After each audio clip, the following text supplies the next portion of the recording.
Good morning, everybody. For those who don't know, my name is Ted Gayer. I am the Executive Vice President here at Brookings, and I'm delighted to see all of you here.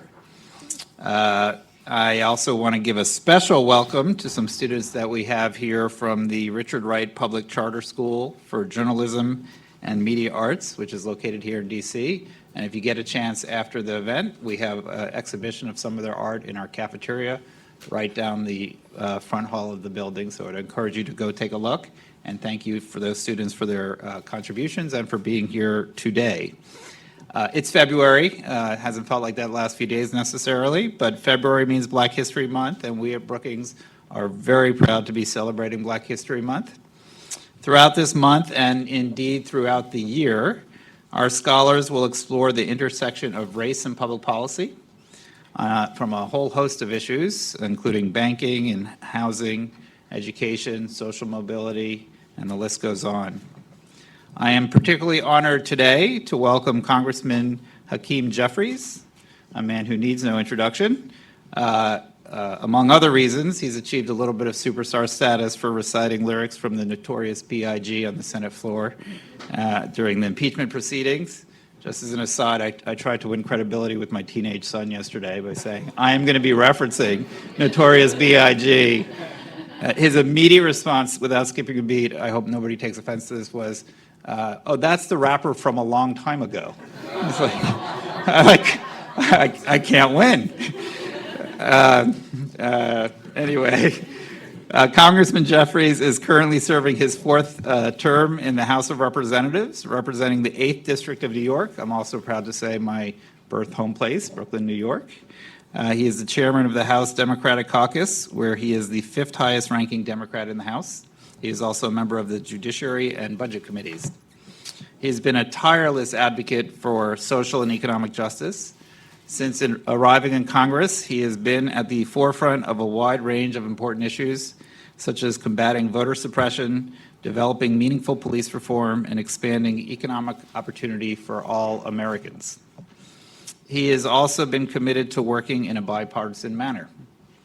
In 2018, he worked across the aisle as the lead Democratic sponsor, partnering with Republican Congressman Doug Collins and working with the White House to help pass the First Step Act, considered the most far-reaching criminal justice reform passed in at least a decade.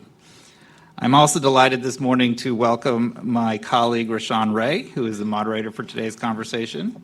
Rashawn is a member of our newest class of Rubenstein Fellows. He's also an associate professor of sociology and the executive director of the Lab for Applied Social Science Research at the University of Maryland. He, before the event, promised me a tour, so I'm going to take you up on that. In preparing my remarks, we also have something else in common. Rashawn and I were both Robert Wood Johnson scholars at the same place at the University of California, although I think mine was probably 20 years before, but that's okay. Rashawn is also one of the co-editors of Context Magazine. His research addresses the mechanisms that manufacture and maintain racial and social inequality, with a particular focus on police-civilian relations and men's treatment of women. So with those introductions, I would ask that you please join me in welcoming Congressman Hakeem Jeffries and Rashawn Ray to the stage. Thank you again for being here.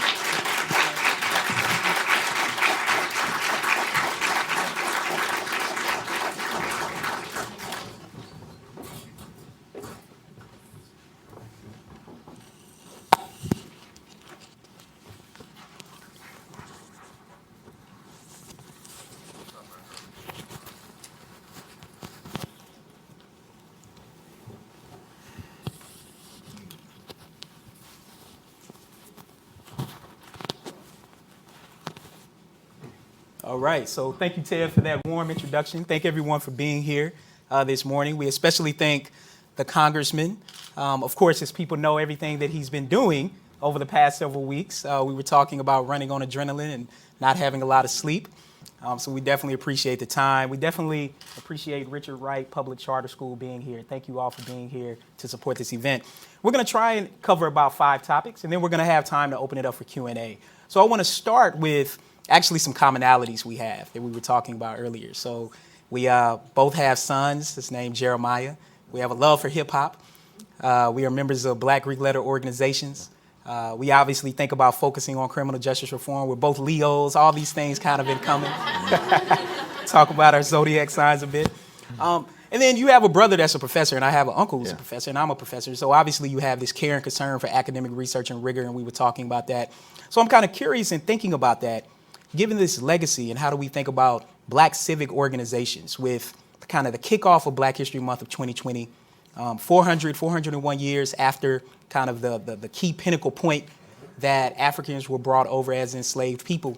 How do you kind of think about the legacy of Black civic organizations, historically Black colleges and universities, and kind of the legacy of Black Americans for the world? Yeah.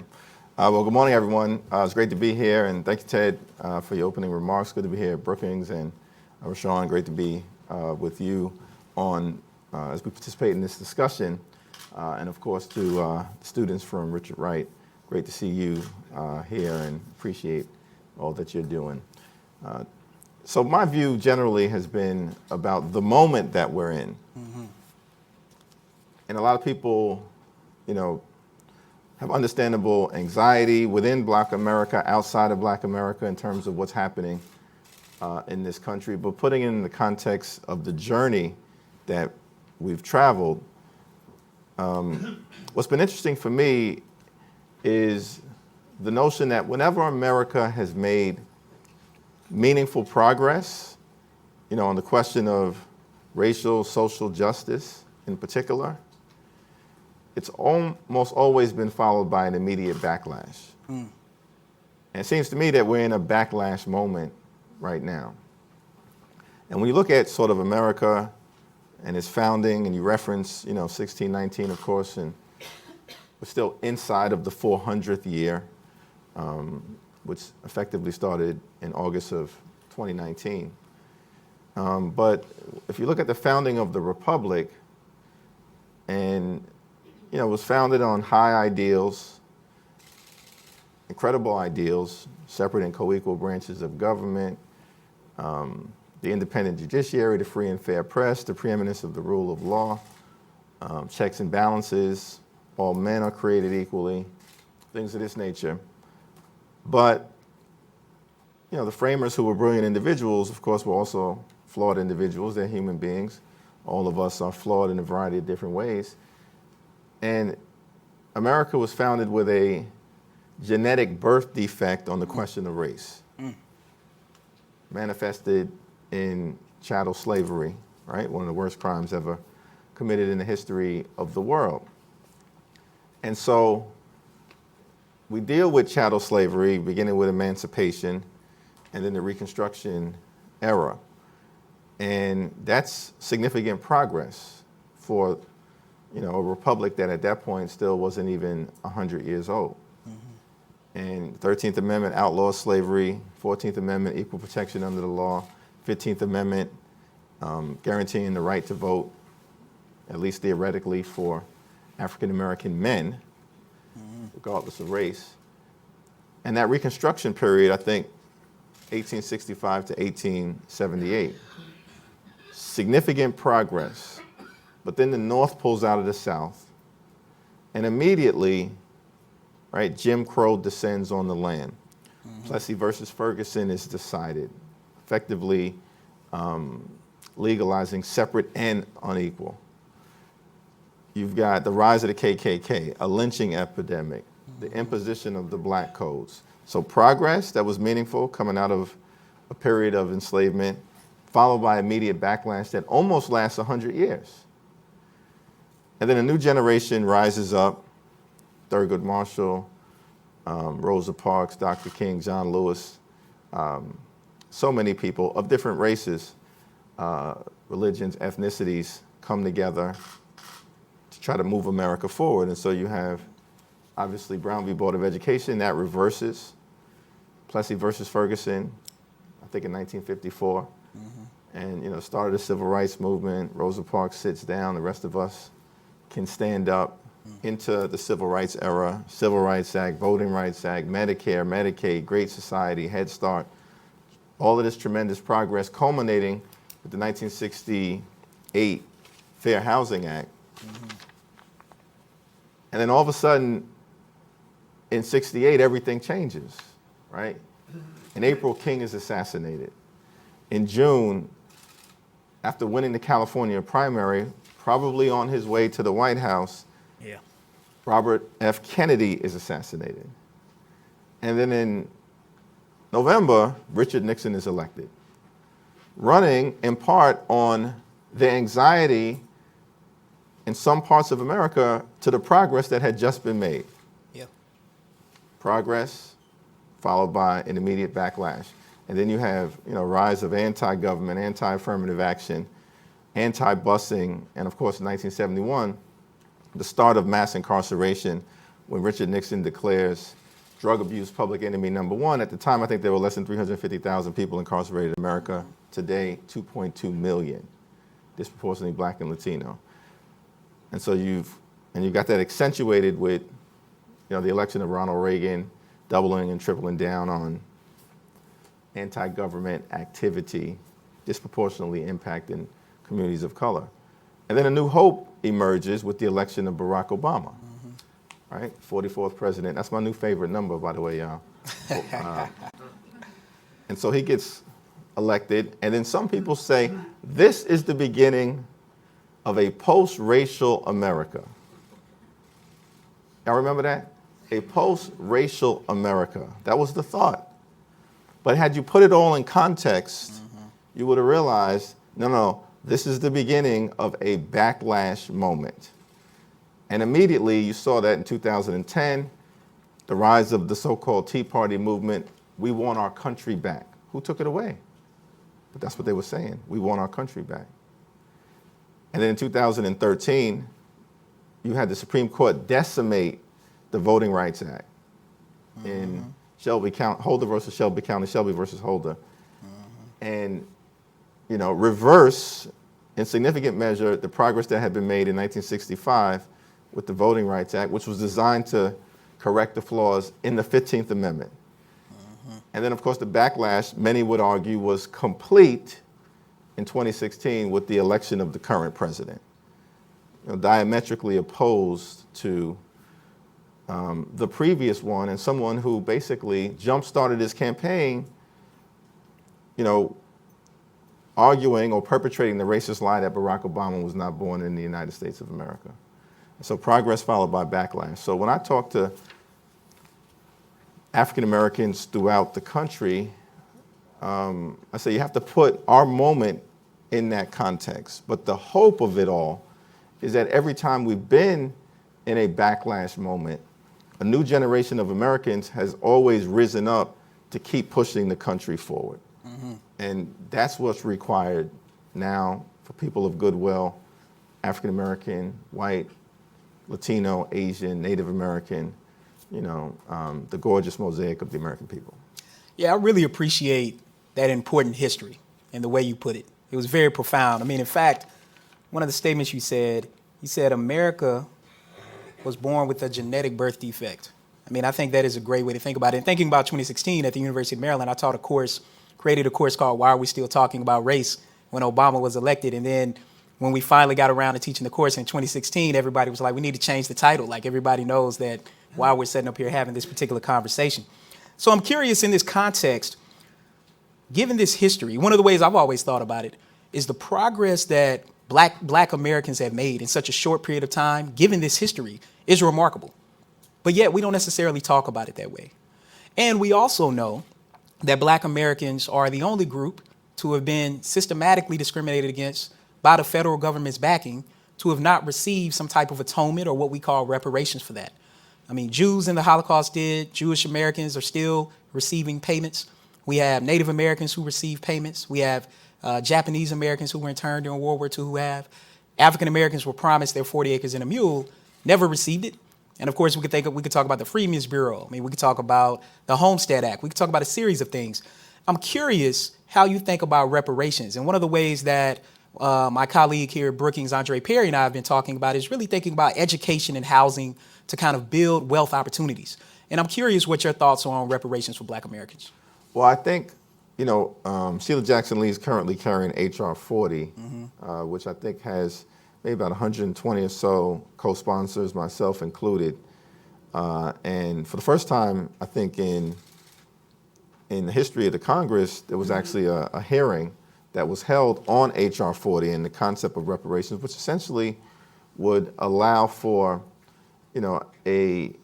a bipartisan commission to really study the question of the journey that African Americans have been on in this country, from slavery through Jim Crow, institutional racism, the legacy of it, and to figure out how America can come together behind the solution and what that would look like. But to also make sure that the record, is clear, because for a lot of folks, it's not. And that's slavery, and it's the legacy of slavery as well. African Americans were largely carved out of the New Deal. So you had, the Depression and a response to it, but a response to it that only applied to some Americans, not all Americans, in certain instances. And then you had the greatest middle class in the history of the world built as part of American exceptionalism in the aftermath of World War II. A large part of that was the GI Bill. African Americans fought in World War II. We know about the Tuskegee Airmen and others, just as courageously as others. I mean, you had the president parading the Tuskegee Airmen the other day. But African Americans, in large measure, were cut out of the GI Bill. And so part of what helped to build the greatest middle class in the history of the world didn't apply. So you had this long journey that I think is part of the historical record. Nobody can factually dispute it. And then the question is, what does it all mean for the conditions that many communities still find themselves in right now? And so I think that's part of the concept of H.R. 40. But I would also suggest that part of what needs to happen is, truth and reconciliation, similar to what was done in South Africa, where there was just, so that it wasn't just a backward-looking examination. It was, okay, how do we move forward as a society? And Charles Schumer said something once to me that was very profound. I thought Chuck Schumer, my home state lead senator and majority, I should say soon-to-be majority leader, perhaps, in the United States Senate. I just spent a lot of time with those senators the last couple of weeks.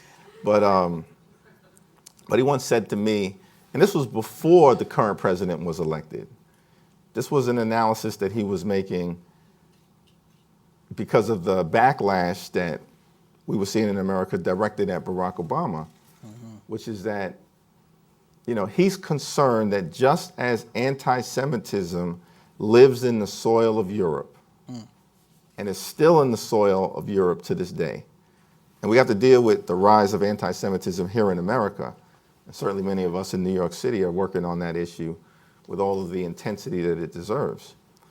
But he said, just as anti-Semitism for thousands of years lives in the soil of Europe, he's concerned that racism may live in the soil of America. And that's connected to something that I brought up, which is that genetic birth defect. Now, that's not to say tremendous progress has been made. Year after year, decade after decade, century after century, we've come a long way. But, some notion of truth and reconciliation, how do we move forward toward a more perfect union, I think has got to be part of any conversation connected to H.R. 40. Yeah, you bring up some amazing points.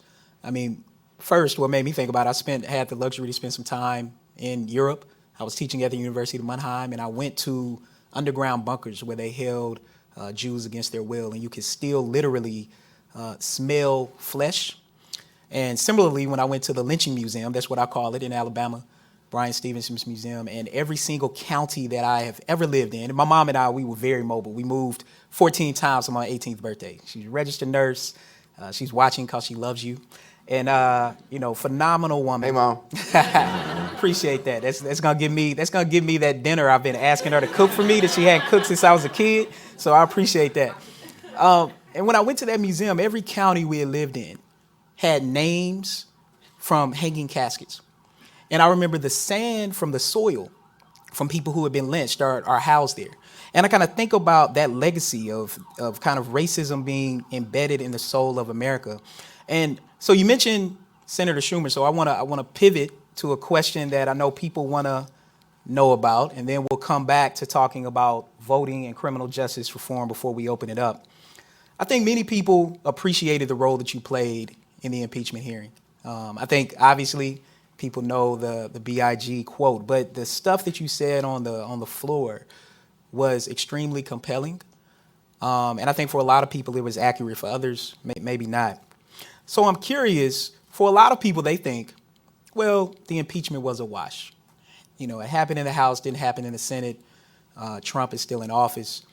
What are the key takeaways for people after the vote yesterday and your time spending so much time at the Senate? What are the key things that Americans should take away, and even the world for that matter, in contextualizing what this moment meant for American history and world history? Yeah, no, it's an important question. It was definitely, it was quite a journey and an honor to work with so many distinguished House members led by Adam Schiff, did a phenomenal job. On behalf of the House of Representatives, of course, led by Speaker Pelosi. And our view from the very beginning was that our job was to defend our democracy at a moment of great peril in the context of a president that we believed had crossed all constitutional norms and in a manner that struck at the very fabric of our democracy and effectively threatened to poison our democracy in the context of, soliciting foreign interference in an American election as part of an effort to cheat, and then having been caught, trying to cover it up.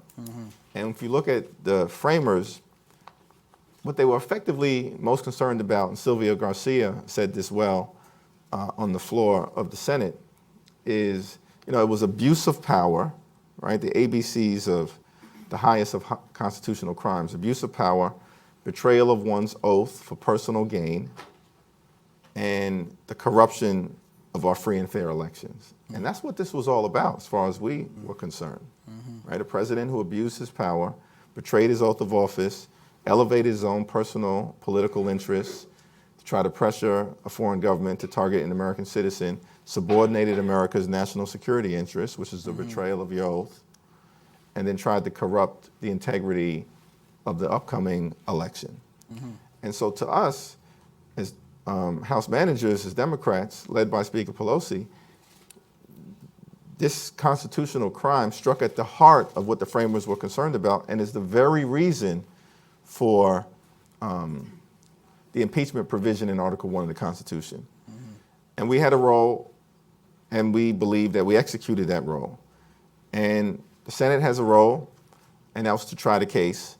And, they made whatever decision they felt was best in terms of the Senate. I will say that I found both sides of the aisle to be respectfully listening, even though we knew a significant number of them were predisposed to ultimately go in a different direction than what we thought was best for the country. But in that sense, there was a fair hearing of the presentation. But in another sense, the absence of witnesses, which is the first time in the history of impeachment trials, of which there have been 15 prior to the one that we just concluded. And in every single impeachment trial throughout the history of the country, there have always been live witnesses, except for this current one. In fact, the average number of witnesses was 33. Here it was 0. Didn't subpoena a single document, didn't hear a new witness. And so the American people ultimately will have to decide, was that a fair trial? And does that result in an acquittal that can be deemed as legitimate for the broadest number of Americans? And our view, at least at the moment, is now it's in the hands of the American people. And we always had two audiences. We're going to make our case to the senators. And by the way, when I first walked into the Senate chamber, I was like, wow, this is much smaller than the House.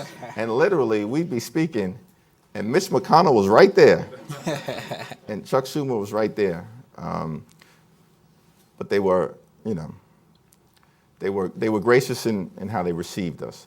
But it was the Senate, but it was also the American people. And now it's in the hands of the American people to decide what's best in November. Okay. So kind of thinking about November, we're currently in a Democratic primary. Earlier this week, we had Iowa, and people are still waiting for these votes to come in. So I'm kind of curious, what are some of the key ways that voters should disentangle candidates, and how should we think about issues? And I'm really thinking about this in the context, I've done a lot of analysis on black voter turnout. And one of the narratives that we always hear is that black people don't vote, which research shows that's completely not the truth. I mean, in fact, black people have been one of the most stable voting blocs ever since they were allowed to vote, particularly since black women have been allowed to vote, which if you look at 2016, if you look at Doug Jones's outcome, if you look at local elections, I mean, black women have been coming out in droves. And that's something that we don't necessarily talk about. So I'm couching this in the context of when you talk to people, and you talk to a lot of people, I talk to a lot of people through the research I do, there's a racial gap in how people talk about politics. Typically when white people talk about it, if they want to be truthful with you, they'll tell you who they're voting for and tell you why. Black people, on the other hand, say, well, if this person wins, or if that person wins, I'll just go ahead and support it. And it suggests how that narrative has kind of seeped into black communities to oftentimes make everyone think that black people's vote isn't powerful. So I'm kind of curious if you could kind of talk about first how people should think about the Democratic primaries and think about what happened in Iowa moving forward to New Hampshire, South Carolina, Super Tuesday, and then also thinking about the significance of the black vote in America. Well, certainly, I think taking the second part of the question first, that it's been empirically demonstrated, certainly in the context of a Democratic primary, that African American women are clearly the most important voting bloc in that context, and in a general election, the most important voting bloc for any Democratic candidate in terms of that candidate prevailing. Yeah. And that's been a constant strand running through the Obama years into the 2016 election and the election of Doug Jones in Alabama against great odds, and in many other instances across the country. So that, I think, is empirically indisputable. Mm-hmm.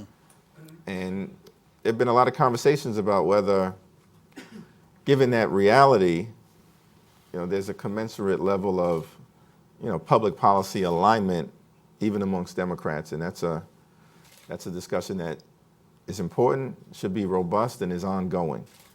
In terms of thinking about the general dynamics related to the primary, and I should say I haven't endorsed the candidate, don't have any plans, at least as of the moment, to endorse anyone. First, I was waiting for the number of candidates to get below the number of people in this room. And so I think we're moving in that direction, but we still got a little way to go. But my take has always been, in terms of successful Democratic candidates, it's important to have a forward-looking vision for America. I think Bill Clinton may have once said that, elections are about the future, not the past. And you've got to have a forward-looking vision for America. At this moment, you've got top-line economic numbers that seem to be moving in a positive direction, built on the strong foundation that President Obama laid in terms of the economic recovery. But you still have underlying economic anxiety that exists, not unemployment, but high underemployment, people working jobs that don't necessarily help them, or where they struggle to make ends meet. Wage stagnation is still a problem. The high cost of a college education is still a problem. Healthcare costs spiraling out of control. Retirement insecurity as we move from defined benefit plans, pensions, to defined contribution plans, 401ks, and the uncertainty that creates. So you have all of these challenges that still exist. And so I think my friends on the other side of the aisle, certainly the president, risks overplaying his hand when he says this is the greatest economy in the history of the world. Obviously, that's inaccurate. It's inaccurate even in terms of the economy that Clinton had in the 1990s. But you have this economic anxiety, and I think the strongest candidate for us moving forward is going to speak to it. And what's the vision for making sure that the American middle class dream for everybody can remain alive and well? You know, those who are in it and those who aspire to be part of it. You know, and for the poor, the least, the lost, and the left behind, how do you bring them in to the American dream? My thing is prosperity in every single zip code. And who can best speak to that? Right? Not in certain zip codes, in every single zip code. And who of our candidates can best speak to that? And the only other thing I'd mention is that whenever we've been successful in the past, it's always been an unexpected change candidate. And so if you go back to 1960, everybody in this town thought that the Democratic nominee would be the Senate Majority Leader, Lyndon Baines Johnson. Not the relatively unknown senator from Massachusetts, John F. Kennedy Jr. But it was John F. Kennedy, right? John F. Kennedy Sr., I should say. John F. Kennedy, who emerged as the nominee and emerged as the president. And then in the 70s, you know, there were a lot of institutional senators who were running the nomination in 1976, and yet the person who emerged was the one-term governor from Georgia, who was a peanut farmer and a Sunday school teacher. Right. But whose message of and authenticity as it related to decency was the right change candidate in the aftermath of Watergate. And, you know, Bill Clinton was thought to be, and his critics called him a failed governor from a small state. But, you know, he was a breath of fresh air who had a forward-looking vision and emerged as a change candidate, though no one thought during the outset of his candidacy that he would be the one to be successful. And then, of course, not many people thought that Barack Obama, the junior senator from Illinois, could defeat the mighty Clinton machine and then go on to become the first African-American president in the country. So if you look at the moments that we've been successful as Democrats, it's always been a surprise change candidate who's emerged. And so the question is, at this moment, who's that candidate? Right? And that could cut different ways. Some people say, I think Mayor Pete is certainly trying to project that he's that candidate, and his victory in Iowa suggests that there are some, or apparent victory in Iowa, suggests that, I don't know what's going on in Iowa, but his apparent victory in Iowa suggests that at least some portion of the electorate may see him in that mold. But, you know, Bernie Sanders represents dramatic, systematic change. And Elizabeth Warren would represent change for obvious reasons. And, you know, Joe Biden could say, listen, normalcy is change. And, right? And I represent a return to normalcy.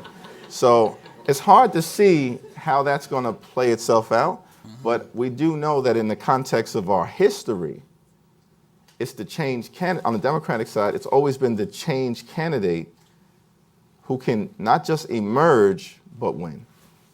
Yeah, so before we open it up, I would be remiss if I didn't end with talking about criminal justice. There are several of my colleagues here, Annalise Groger, Makeda Henry, Nicole Turner, who we've been doing a lot of work thinking about predictive policing and AI bias, as well as thinking about returning citizens in particular and their ability to try to find employment. So as we kind of think about your role on the House Judiciary Committee and how we think about the First Step Act and reintegrating people back into society, we've been doing a lot of work here at Brookings on that particular topic. I think some very compelling and important work. And I'm curious what your thoughts are on the passage of that bill the strengths, potentially some of the weaknesses that can be filled by some people in this room, and then also better ways to create pathways to employment. And I'm honestly thinking about people like Marcus Bullock, who runs Flick Shop, who he tells this compelling story about how he applied to over 40 jobs before he got one. I think most people would have given up at that point, and that is the lives of people who are trying to reintegrate back into society. I know that you're passionate about that, and I want to hear your thoughts on it. Yeah, well, the sort of mass incarceration epidemic is, one of the great injustices that I think we all have to collectively address in America. The notion that we incarcerate more people in this country per capita than any other country in the world, right? The leader of the free world is doing that. More people per capita than China and Russia combined. Those are authoritarian regimes.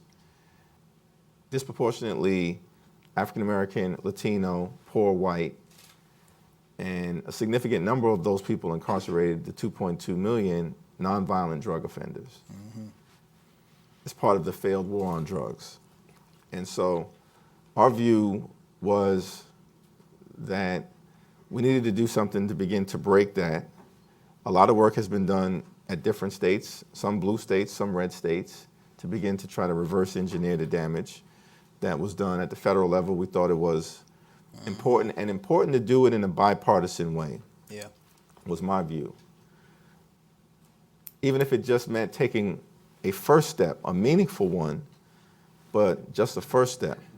Because for too long, criminal justice reform had been wrapped up into a toxic political environment where you had people reacting to single, often horrific incidents, and then doubling and tripling down on lock them up, throw away the key, 3 strikes you're out, tough on crime type policies that have led to this mass incarceration epidemic. And some of it was being fueled by reactionary politics, Republicans and Democrats. And if we were going to break that cycle, you have to break it together. So that way, of the thousands of people who have been let out from the federal penitentiary within the last calendar year as a result of the First Step Act, folks who should be getting a second chance at society, it's not clear that every single one of them, particularly if the networks are not there, are going to be a success story. The overwhelming majority will, but every single one of them won't. Yeah. Right? And if you do this in a partisan way, if it's just one party doing it, and someone is let go, as was the case in Providence, as a result of the First Step Act, and then was subsequently accused of murdering someone else. What has happened in the past is that would be used as an example as to why we can't move in this direction, why that law was broken. Now, 1 out of thousands, by the way, but that would have traditionally been used. But if you do it together, and the overwhelming majority of Democrats and Republicans, and this president signs it into law, who can politicize it? Now you can actually just look at it on the basis of the facts. The overwhelming majority successfully reintegrating into society. 1 or 2 examples of mistakes perhaps having been made, but you can't, throw the whole law out. Yeah. You can evaluate it on the facts as a success story. And that's because it's done together. Yeah. And so that was, I think, part of what Cedric Richmond and Karen Bass and myself, who were really involved, along with others, thought was important about taking an important, meaningful step, but doing it together so you can remove criminal justice reform outside of the political lens. Yeah. I think that's a great segue. We want to quickly get some questions. And what I want to ask of the audience is to ask direct questions.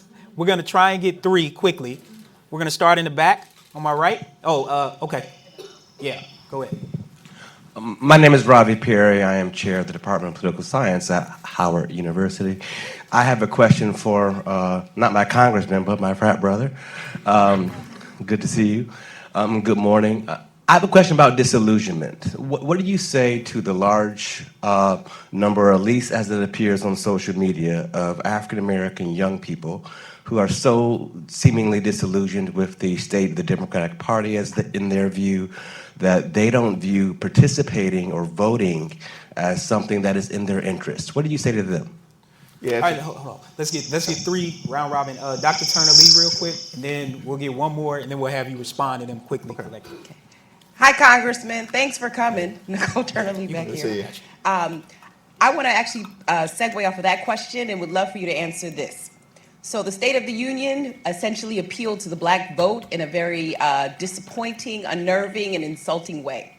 And what I'd like to ask of you, particularly in your role in the party, is what do we do to get African American voters to start revaluing, right, their vote? Because obviously this is now a ping on the table, and we matter probably more than ever. If Trump is actually asking for us, and we need to go back and revisit this. So would love to get your feedback on how we actually increase the value of our vote in this upcoming election. So let's go with those 2 real quickly, and then we'll see if we can get. Oh, one more? Oh, sorry. Yes, go ahead. Here comes the mic up. Thank you. My name is Autumn Risbrook from Richard Wright Public Charter School. You talked about how our challenges as Black people, how we still have these challenges today. How do you think structural racism has prevented and overshadowed our success in life? How you said we fought in the war, we basically built the country, but we never got recognized. How do you think it affected us? No, that's an important question. I'll start with that and then deal with the first 2 questions, which are related. But, and thank you for that observation. And I think that is the premise behind HR 40. Mm-hmm. And this question generally of reparations, truth, and reconciliation. And there's a moment in America now because we just acknowledged the 400th anniversary of the first moment when, Africans were brought into bondage here in America. And from my standpoint, the standpoint of many of us, there's no better time now than to evaluate the impact of structural racism. Was my home state senator said, racism being in the soil of America and what that's meant, from slavery through Jim Crow to institutional racism, mass incarceration, lynching epidemic, systematic exclusion from things like the New Deal and the GI Bill and things of that nature. And to have that conversation is part of what an American future can look like for everybody. And how do we create, again, prosperity in every single zip code? And that means large parts of urban America where African Americans are, large parts of rural America where African Americans are, but where others are living under tough conditions as well, whether that's white or Latino or Asian. And so we have to do our best to make it clear to the American people. We're not saying that this should be an exclusive conversation for just African Americans, but there is an exclusive experience that African Americans have had dating back to slavery that does require an analysis of its own as part of the broader idea for how to create prosperity for every American in every single zip code. And structural racism has to be an essential part of that discussion.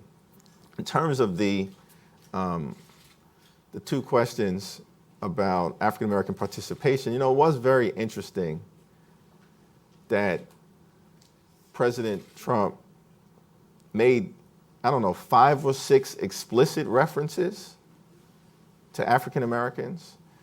He talked about the First Step Act. Okay.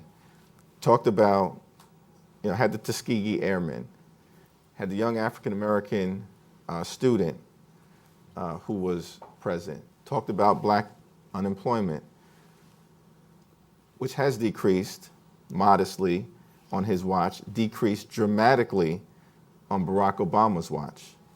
and talked about historically black colleges and universities, Howard University amongst others. He didn't call it by name, but he called out historically black colleges and universities. That was an effort led by Alma Adams and Jim Clyburn and others, but he didn't mention them.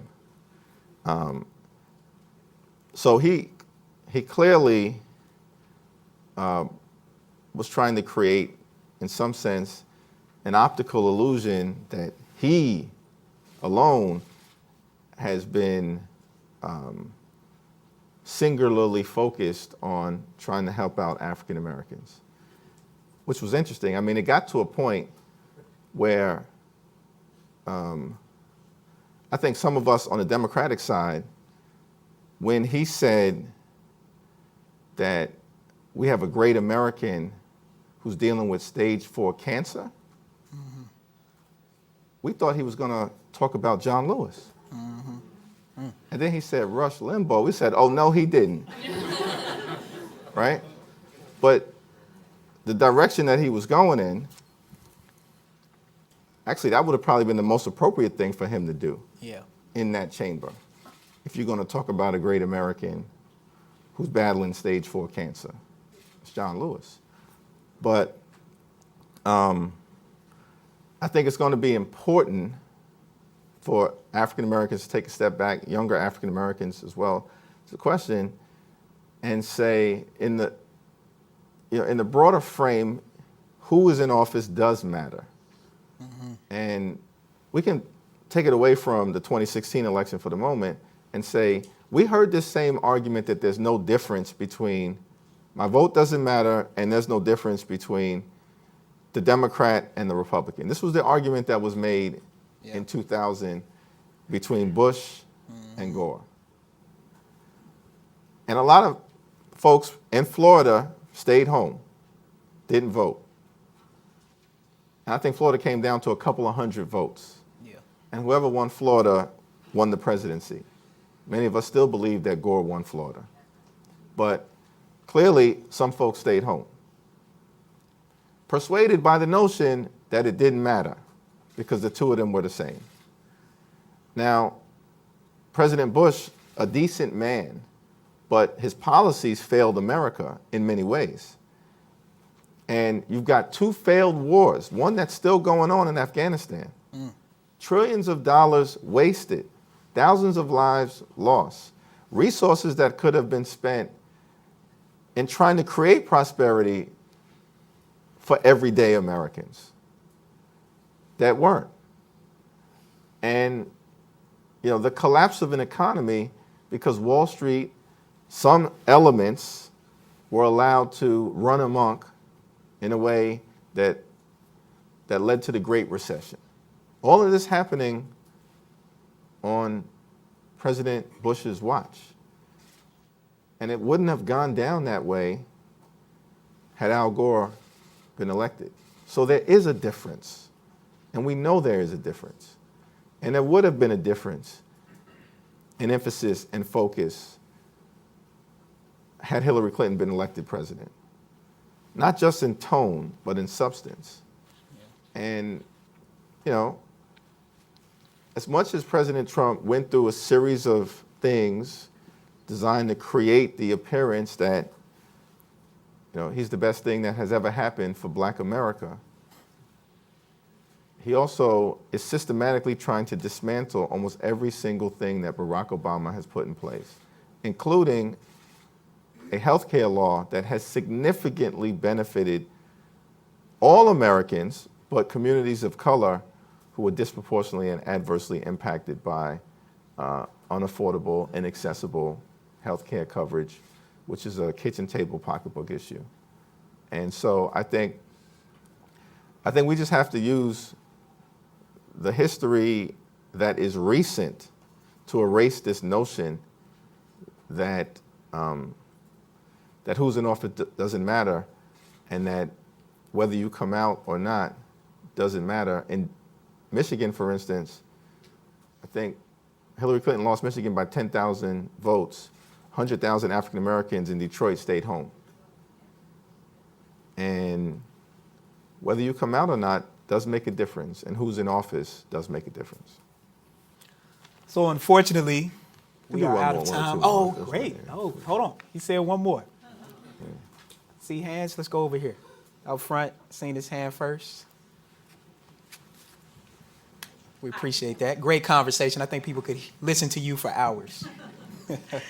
Good morning, sir. Kimberly Carter, Morning. speaking to you as a disabled American and as a proud Air Force veteran and as a Black woman in Well, America. thank you for your service. Thank you, sir. I'm curious, in the context of institutionalized racism in the U.S. justice system, I read recently that the current administration has put 158 federal judiciaries on the bench.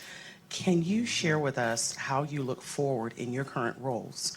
How do you look forward to the future with the work that you're doing and that you plan to do, seeing that there are so many judiciaries currently sitting in lifetime appointments on the bench when it comes to institutionalized racism in our justice system? Yeah, no, that's a great question and a very important question. And that, when it's all said and done, that ties into the first two questions about the importance of participation and voting and things of that nature. Because in one of the areas where we can be certain there's a dramatic difference between a President Trump or President Clinton is in the type of individuals that are being put on the federal bench with lifetime appointments who ultimately decide a wide range of questions, such as the decimation of the Voting Rights Act, which has led to the flood of voter suppression laws, many of which have been upheld because of the type of folks who are on the bench and the dynamics that exist. We've got the question of diversity and so-called affirmative action in higher education that is likely to make its way to the Supreme Court and is working its way through the federal court system right now. And the judge that replaced Kennedy was the fifth vote for diversity in higher education. And had Hillary Clinton been able to replace Kennedy, the likelihood is we could be assured that the concept of diversity in higher education would have been preserved, not declared unconstitutional based on some hyper-conservative reading of, the Equal Protection Clause. But because President Trump was allowed to replace Justice Kennedy with Justice Kavanaugh, that's in peril. And that's a difference that will impact the American people, certainly African Americans, based on who won in 2016. And we can go down the line on issues particularly of racial, social, and economic justice, where, there's real concern. And a lot of it will fall on Roberts. And Roberts is a Bush appointee under this climate. But Roberts is also someone who may be an institutionalist, and at least in two instances that are recent, the Affordable Care Act, where he voted, I believe even authored the opinion declaring it constitutional. And in the context of the citizenship question, most recently that the Trump administration was trying to put on the census forms as part of an effort to suppress participation in the census, Roberts said he had problems with it, and as a result of the Supreme Court decision, it went away. So a lot of this may fall on Roberts, but it didn't have to fall on Roberts, because had a President Clinton been making those two appointments, one of which was to replace Justice Scalia with a progressive justice, we'd be in an entirely different situation for generations to come than the one that we are in now. And it certainly is the case that if the president gets a second term and will likely have an opportunity to replace not just a Justice Thomas, or perhaps even a Justice Ruth Bader Ginsburg, God forbid,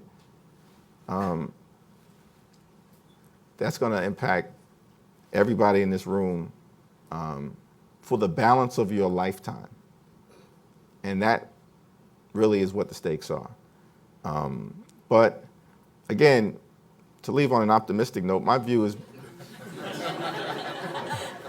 been that America, and the African American experience certainly suggests this, is a resilient country, and that whenever we found ourselves in a tough spot, we always somehow make it to the other side. And we've done that from the moment the Republic was founded all the way through to this moment of backlash. And I've got to believe, and I believe this is the case, that as we've always done, what the backlash leads to is a new generation rising up to confront the social, racial, and economic injustice of the moment, to continue to move us forward as we march toward a more perfect union. And on that note, this is why voting matters. So only 1% of prosecutors are minority women. Under Obama, there were more federal judges turned down under him than the entire history of the United States. So voting matters for our local, state, and federal elections. Oftentimes people just think about the presidency, but it matters for a lot of different ways. So on that note, unfortunately, our time has come to an end. We thank you for your time. We thank you for your service. And let's give Congressman Jeffries a round of applause. All right, thanks a lot. Thanks for watching. Be sure to like and subscribe for more videos from Brookings.